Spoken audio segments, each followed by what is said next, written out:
Hi hello నమస్తే నేను మీ Shashi welcome back to my channel cook easy with Shashi. ఈరోజు నేను చేసే రెసిపీ ఏంటి అంటే మన బుజ్జి గణపైకి ఎంతో ఇష్టమైన మోదక్. చాలా చాలా టేస్టీగా ఉంటాయి. ఇది ఎలా ఏంటి చేయడం అనేది మొత్తం వీడియో నేను తీశాను, ఇది అప్లోడ్ చేస్తున్నాను. ఇంకెందుకు లేటు మన వీడియోలోకి వెళ్ళి మొత్తం ప్రాసెస్ చూసేద్దాం.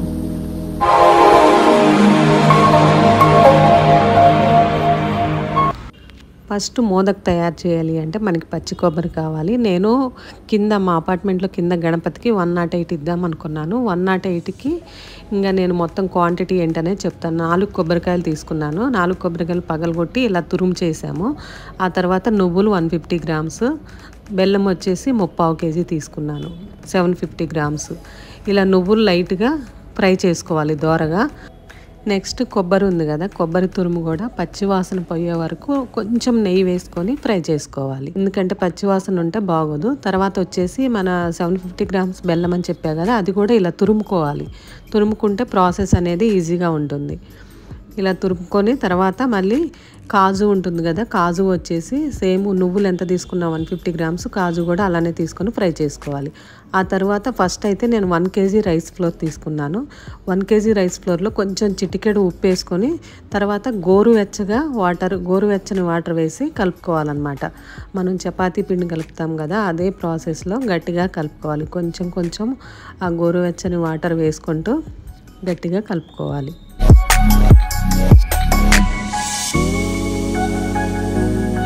ఇలా గట్టిగా కలుపుకున్న తర్వాత పైన కొంచెం నెయ్యి వేసి అలా ముద్దలా చేసి పక్కన పెట్టేసుకోవాలి.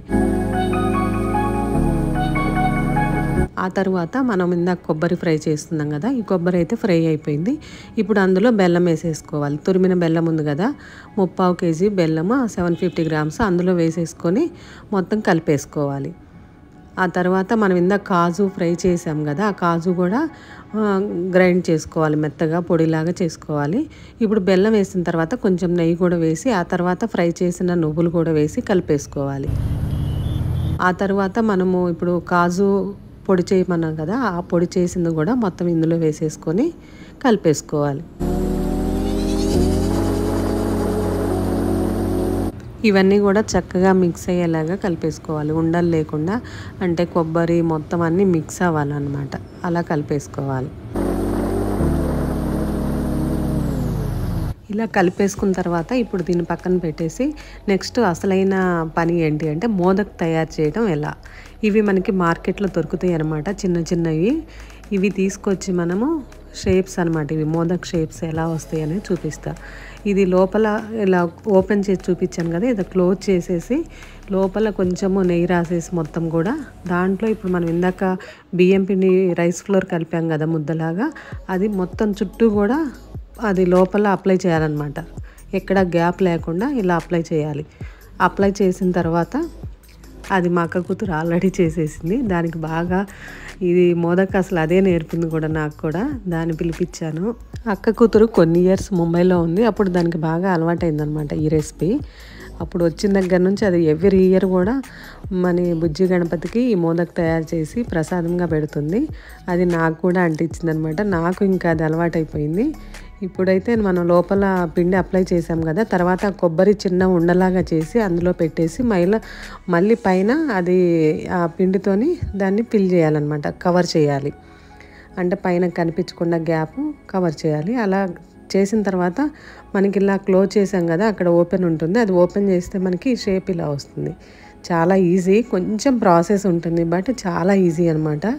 అలా తయారు చేసుకోవాలి అన్నీ కూడా. ఇంకా మేము 4 మెంబర్స్ కలిసి చేసాము, అందరం కూడా కూర్చొని. కొంచెము టైం పడుతుంది, మనము కజ్జికాయలు చేస్తాం కదా, అలానే ఉంటుంది ఇది కూడా ప్రాసెస్. మా అక్క కూతురు, మా అక్క అల్లుడు, అక్క, నేను అందరం, మా హస్బెండ్, మా పాప అందరం కలిసి చేసామన్నమాట. ఎందుకంటే ఎక్కువ క్వాంటిటీ కదా, కొంచెము లేటే అవుతుంది ప్రాసెస్. సో అందరం కలిసి చేసాము. ఇంకా ఇవన్నీ తయారు చేస్తూ ఉంటే ఇవి ఆరిపోకుండా మనం స్టీమ్ చేసుకోవాలి. స్టీమ్ చేసుకోవటం కోసం నేనైతే ఇట్లా మనకి స్టీమ్ చేసేవి ఉంటాయి కదా ప్లేట్స్, అవి కింద ఏదైనా బౌల్ తీసుకొని అందులో వాటర్ వేసుకొని అవి మీడియం ఫ్లేమ్లో పెట్టి పైన ఒక క్లాత్ పెట్టాను తడిపి. ఆ క్లాత్ వాటర్ లేకుండా తీసేసి ఇలా పైన అన్నీ కూడా పేర్చేసి మనం ఇడ్లీకి వేస్తాం కదా, బయట మన రోడ్ సైడ్ ఇడ్లీ ఇలానే చేస్తారు కదా, అలా చేసుకోవాలి. క్లాత్ లేకపోయినా మామూలుగా అయినా పెట్టేసుకోవచ్చు. మామూలుగా అయితే అలా ప్లేట్ మీద డైరెక్ట్గా పెట్టేసి పైన మూత పెట్టేసేయచ్చు అనమాట. ఇప్పుడు ఇవి చూసారా, ఒకసారి మధ్యలో తీసి చూశాను, కొంచెం మెత్తగా అనిపించినాయి. మళ్ళీ కవర్ చేసి మళ్ళీ మూత పెట్టేశాను. ఇప్పుడైతే ఇంకా అయిపోయినాయి, రెడీ అయిపోయినాయి అనమాట. మనము కుడుములు ఉండ్రాళ్ళు చేస్తాం కదా, అలానే ఇవి కూడా సేమ్ అలానే స్టీమ్ చేసుకోవాలి. ఇవి ఎక్కువ స్టీమ్ కూడా అవితే అడుగున ఉంటుంది కదా, అడుగున ఊడి వస్తుంది. ఎక్కువ స్టీమ్ అవ్వద్దు, ఓన్లీ 20 మినిట్స్ చేస్తే సరిపోతుంది. చూసారా, ఇది క్లాత్ లేకుండా డైరెక్ట్గా ఆ ప్లేట్కి కొంచెము నెయ్యి అప్లై చేసేసి డైరెక్ట్గా అలా కింద ఒక బౌల్లో వాటర్ పోసేసి అలా పెట్టేశాను. దీనిపైన ఒక మూత కవర్ చేశాను అనమాట. ఇప్పుడైతే మనకి మోదక్ రెడీ అయిపోయినాయి. చాలా ఈజీ అండి, కొంచెం ప్రాసెస్ ఉంటుంది కానీ ఈజీ, ఓపికతో చేసుకుంటే ఈజీనే. కానీ బుజ్జి గణపైకి ఒక్కసారైనా ప్రసాదంగా పెడితే చాలా మంచిది అంటారు. సో నేనైతే 108 పెట్టేశాను మా గణపైకి. ఓకే అండి, ఇంతసేపు నా వీడియో చూసినందుకు thank you so much. Video నచ్చితే లైక్ చేయండి, అలానే సబ్స్క్రైబ్ చేసుకోండి. బాయ్.